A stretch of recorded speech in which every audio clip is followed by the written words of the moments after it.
Electropositivity and ionisation energy. हम देखेंगे कि इलेक्ट्रोपॉजिटिविटी और आयनाइजेशन एनर्जी किसी भी मेटल की किस तरह से इंटरलिंक्ड होते हैं। तो सबसे पहले हम ये देखते हैं कि हमारे पास अगर एक एटम हो, हम एक एटम बना लेते हैं। यहाँ पे हम एक एटम यहाँ पे ये हमारे पास एक एटम आ गया। हमारे पास लेट सपोज एक एटम था जिसका हमने सिर्फ न्यूक्लियस बनाया है और आउटर मोस्ट शेल बनाया है और बीच के हमने शेल्स नहीं बनाए, ठीक है। तो हम ये देखते हैं कि अगर हम इसके आउटर मोस्ट शेल में लेट सपोज कि हम सपोज कर लेते हैं कि एक ही हमारे पास जो है वो इलेक्ट्रॉन है और इस इलेक्ट्रॉन को हमने कुछ एनर्जी दे रहे हैं। हम यहाँ पे ये हमने इसको दी एनर्जी, ठीक है। यहाँ हम ई लिख देते हैं कि एनर्जी, हम इसको एनर्जी दे रहे हैं। तो इसके नतीजे में हमारे पास क्या हो रहा है, हमारे पास इसका नतीजा ये निकला कि जो इलेक्ट्रॉन था, ये हमारे पास जो इलेक्ट्रॉन था वो हमारे पास यहाँ पे आ गया, रिमूव हो गया, ठीक है। और अब हमारे पास क्या चीज रह गई, हमारे पास जस्ट एक खाली शेल रह गया। आउटर मोस्ट शेल जो था वो खाली हो गया क्योंकि इसके अंदर अब ये इलेक्ट्रॉन नहीं रहा।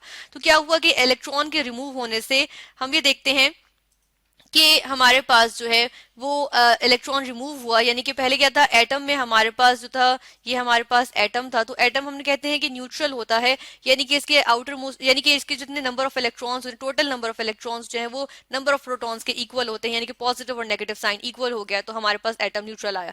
लेकिन अब क्या हुआ कि हमारे पास एक इलेक्ट्रॉन जो है वो कम हो गया है। तो हम ये देखते हैं कि हमारे पास क्या हुआ, हमारे पास प्रोटॉन नंबर तो उतना ही है लेकिन एक इलेक्ट्रॉन जो है वो रिमूव हो गया। तो अब पॉजिटिव साइन आ जाएगा इसके एटम के ऊपर, यानी कि हम ये कहते हैं कि पॉजिटिव चार्ज एटम है जिसको हम आयन कहेंगे, यानी कि चार्ज एटम को आयन कहते हैं। इनफैक्ट पॉजिटिव चार्ज एटम को केटाइन कहते हैं, ठीक है।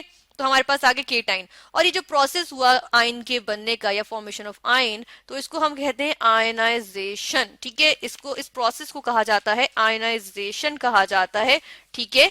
तो हमारे पास हुई आयनाइजेशन, यानी कि हमने कुछ एनर्जी दी तो हमारे पास आयनाइजेशन हुई, ठीक है। और जो ये आयनाइजेशन शो करते हैं, पॉजिटिव यानी आयन फॉर्मेशन की जो ये प्रोसेस शो करते हैं, प्रॉपर्टी शो करते हैं, उनको हम कहते हैं इलेक्ट्रोपॉजिटिविटी। इस प्रॉपर्टी को हम कहते हैं इलेक्ट्रोपॉजिटिविटी, पॉजिटिविटी, इलेक्ट्रोपॉजिटिविटी, ठीक है। तो अब हम ये देखते हैं कि आयनाइजेशन क्योंकि हुई है, तो इस वजह से जो एनर्जी थी जो हमने आयनाइजेशन के लिए दी उसको हम एक नाम दे दिया आयनाइजेशन एनर्जी, ठीक है। वो हमारे पास आ गई आयनाइजेशन एनर्जी, ये आ गया, इसको हम आई ई से रिप्रेजेंट कर रहे हैं, ठीक है। हम यहाँ पर भी लिख देते हैं एनर्जी, आयनाइजेशन एनर्जी। तो हमारे पास आ गई आयनाइजेशन एनर्जी, ठीक है। अगर हम इसकी एक मिसाल देखें, हम ले लेते हैं सोडियम का। यहाँ पे जो है एक सोडियम की हम एग्जांपल लेते हैं यहाँ पे कि हमारे पास सोडियम का एटम था, ठीक है। तो उसने क्या किया, उसने जो है वो सोडियम पॉजिटिव आयन बना लिया और एक इलेक्ट्रॉन रिमूव कर दिया, एक इलेक्ट्रॉन रिलीज हो गया, ठीक है। इसने एनर्जी ली और सोडियम आयन बनाया और इलेक्ट्रॉन जो है वो रिमूव हो गया। तो कितनी एनर्जी इसको लेनी पड़ी ये करने के लिए, आयनाइजेशन एनर्जी इसको कितनी रिक्वायर्ड हुई। अगर हम यहाँ पे आयनाइजेशन एनर्जी देखें तो हम ये देखते हैं कि इसको जो है वो चाहिए थी 496 किलो जूल्स पर मोल एनर्जी जो थी इसको मिली। तो ये जो है वो सोडियम आयंस में कन्वर्ट हो गया। अब हम ये देखते हैं कि किलो जूल्स पर मोल क्या चीज है। तो किलो जूल्स पर मोल में हमारे पास किलो का मतलब होता है 1000, ठीक है। और जूल्स जो है वो जूल्स हम यहाँ लिखते हैं JOULES, जो एक साइंटिस्ट के नाम पे कहा गया है। और ये जो होता है वो यूनिट होता है किसका, एनर्जी का। तो एनर्जी हमारे पास किस यूनिट में आ गई, जूल्स की फॉर्म में आ जाती है, ठीक है। यानी कि जिस तरह हम कहते हैं कि हम घर में आटा लाते हैं या चीनी लाते हैं तो हम लाते हैं किलोग्राम्स में लाते हैं, केजी में लाते हैं, ठीक है। इसी तरह हमारे पास जो लिक्विड होता है, वाटर होता है या हमारे पास मिल्क होता है, तो हम वो किसको में मेजर करते हैं, लीटर्स में मेजर करते हैं, ठीक है। तो इसी तरह एनर्जी को हम जूल्स में मेजर करते हैं। और हम यहाँ देखते हैं कि एक मोल, हम किलो जूल्स पर मोल का अगर पूरा मीनिंग देखें तो हम देखते हैं कि एक मोल ऑफ सोडियम एटम्स को कितनी किलो जूल्स में एनर्जी रिक्वायर्ड होगी या कितने जूल्स एनर्जी रिक्वायर्ड होगी कि वो एक मोल के जो है वो सोडियम आयंस बनाए, एक मोल के इलेक्ट्रॉन्स को रिलीज करके या रिमूव करके, ठीक है। यानी कि एक मोल सोडियम एटम्स को कितनी एनर्जी रिक्वायर्ड है एक मोल इलेक्ट्रॉन्स रिमूव करने के लिए। तो फिर हम ये देखते हैं कि हमारे पास जवाब आया 496,000, यानी कि हमारे पास जवाब आ जाता है 496,000, ठीक है। और इसमें से 1000 जो है वो हम उसको किलो की फॉर्म में ले लेते हैं तो हमारे पास आ गया 496 किलो जूल्स पर मोल, ठीक है।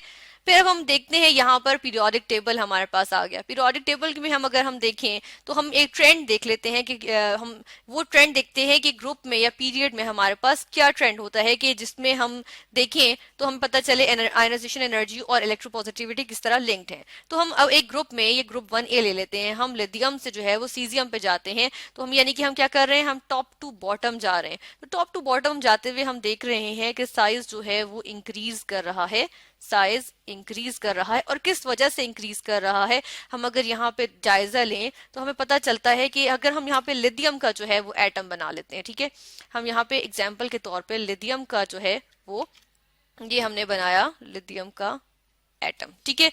अब इस लिथियम के एटम के इनर मोस्ट शेल में जो है वो 2 इलेक्ट्रॉन्स थे और आउटर मोस्ट शेल में जस्ट 1 इलेक्ट्रॉन था, ठीक है।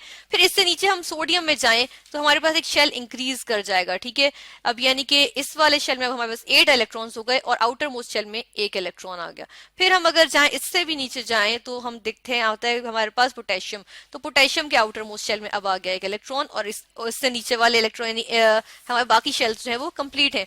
तो हम देख रहे हैं कि शेल इंक्रीज करते जा रहे हैं। शेल इंक्रीज करने की वजह से क्या हो रहा है, न्यूक्लियस का आउटर मोस्ट शेल पे होल्ड जो है वो कम होता जा रहा है, आहिस्ता आहिस्ता कम होता जा रहा है। तो हम ये देख रहे हैं कि इस वजह से साइज भी इंक्रीज कर रहा है और अब न्यूक्लियस का जो है वो आउटर मोस्ट शेल पे कम होल्ड है। तो इसकी वजह से हम ये देख रहे हैं कि आयनाइजेशन, हम नीचे जाते जाए टॉप टू बॉटम जाए तो लेस आयनाइजेशन एनर्जी देने से हम जो है वो आराम से इलेक्ट्रॉन्स को रिमूव कर सकते हैं, ठीक है।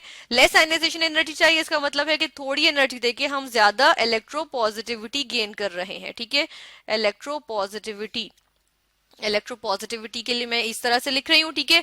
और इलेक्ट्रोपॉजिटिविटी हमारे पास क्या होता है, हम उसको मेटेलिक कैरेक्टर से जो है वो लिंक करते हैं या उससे रिलेट करते हैं। तो हम कहते हैं कि मोर मेटेलिक कैरेक्टर शो करते हैं जैसे हम डाउन द ग्रुप जाते हैं, ठीक है।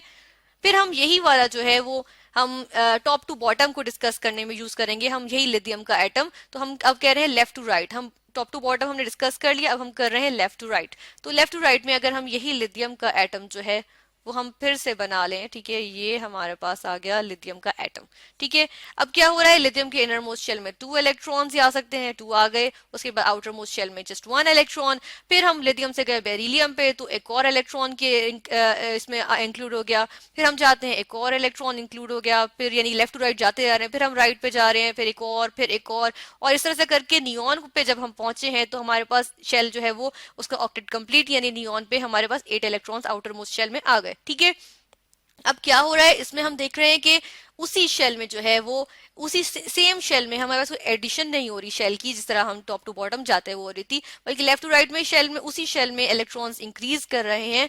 तो हम ये देखते हैं कि इसमें क्या होता है, इसी वजह से न्यूक्लियस का होल्ड जो है वो ज्यादा होता है और साइज जो है वो स्मॉल होता जाता है। हम देखते हैं कि साइज जो है वो स्मॉल होता जा रहा है आहिस्ता आहिस्ता। तो यानी कि जब न्यूक्लियस का होल्ड ज्यादा है तो हमें ये भी पता चल गया कि जो है इसका मतलब ये हुआ कि हमें मोर आयनाइजेशन एनर्जी रिक्वायर्ड होगी, आई आयनाइजेशन एनर्जी, मोर आयनाइजेशन एनर्जी चाहिए होगी कि हम जो है वो उसमें से इलेक्ट्रॉन रिमूव कर सकें, ठीक है। और इसका मतलब ये हुआ कि इसी का मतलब हुआ कि इसका मतलब है कि लेस इलेक्ट्रोपॉजिटिव कैरेक्टर शो हुआ, लेस इलेक्ट्रोपॉजिटिविटी शो हुई, ठीक है। और इसी तरह इलेक्ट्रोपॉजिटिविटी को मेटेलिक कैरेक्टर से हम रिलेट करते हैं, तो लेस मेटेलिक कैरेक्टर, यानी कि हम लेफ्ट टू राइट जा रहे हैं तो मेटेलिक कैरेक्टर क्या कर रहा है, डिक्रीज कर रहा है, ठीक है। इसी रीजन की बेसिस पे हम जो है यहाँ पर हम मैग्नीशियम को डिस्कस करेंगे कि मैग्नीशियम, लेट सपोज ये हमारे पास मैग्नीशियम का जो है वो आ गया आउटर मोस्ट शेल, हम सिर्फ आउटर मोस्ट शेल बना रहे हैं। हमने सोडियम की बात की थी, उसके आउटर मोस्ट शेल में 1 इलेक्ट्रॉन होता है, ठीक है। इसी तरह मैग्नीशियम के आउटर मोस्ट शेल में हमारे पास आ गए 2 इलेक्ट्रॉन्स, ठीक है। हम 1 इलेक्ट्रॉन को यहाँ बना लेते हैं तो हमारे पास 2 इलेक्ट्रॉन्स आ गए। तो हम ये देखते हैं कि मैग्नीशियम का जो है वो 1 इलेक्ट्रॉन को रिमूव करने के लिए जो हमें एनर्जी रिक्वायर्ड होगी वो होती है 738 किलो जूल्स पर मोल एनर्जी।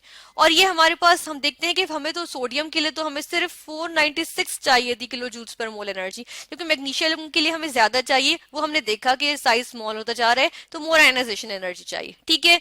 इसी तरह अगर हम अब हम इस इलेक्ट्रॉन को रिमूव कर दिया, हमने इस इलेक्ट्रॉन को रिमूव कर दिया, और अब हम ये देखते हैं कि अब तो हमारे पास एक और इलेक्ट्रॉन है, इसको भी तो हम रिमूव कर सकते हैं। लेकिन क्या है, अब हमारे पास जो नतीजतन आया है वो हमारे पास मैग्नीशियम का पॉजिटिव आयन है ना, तो अब मैग्नीशियम के पॉजिटिव आयन में से हमें, यानी कि पॉजिटिव आयन में से हमें जो है इलेक्ट्रॉन रिमूव करना है। तो अब न्यूक्लियस जो है वो ज्यादा होल्ड करेगा इन इलेक्ट्रॉन्स को अपनी तरफ, अब तो कम हो गया इलेक्ट्रॉन्स, तो ज्यादा होल्ड करेगा। तो क्या होगा, अब जो हमें एनर्जी इस इलेक्ट्रॉन को रिमूव करने के लिए चाहिए होगी वो होगी 1450 किलो जूल्स पर मोल एनर्जी, और उससे जो हमारे पास बनेगा वो हमारे पास बनेगा मैग्नीशियम 2 पॉजिटिव आयन, यानी कि अब उस पर 2 पॉजिटिव आयन, 2 इलेक्ट्रॉन रिमूव हो गए।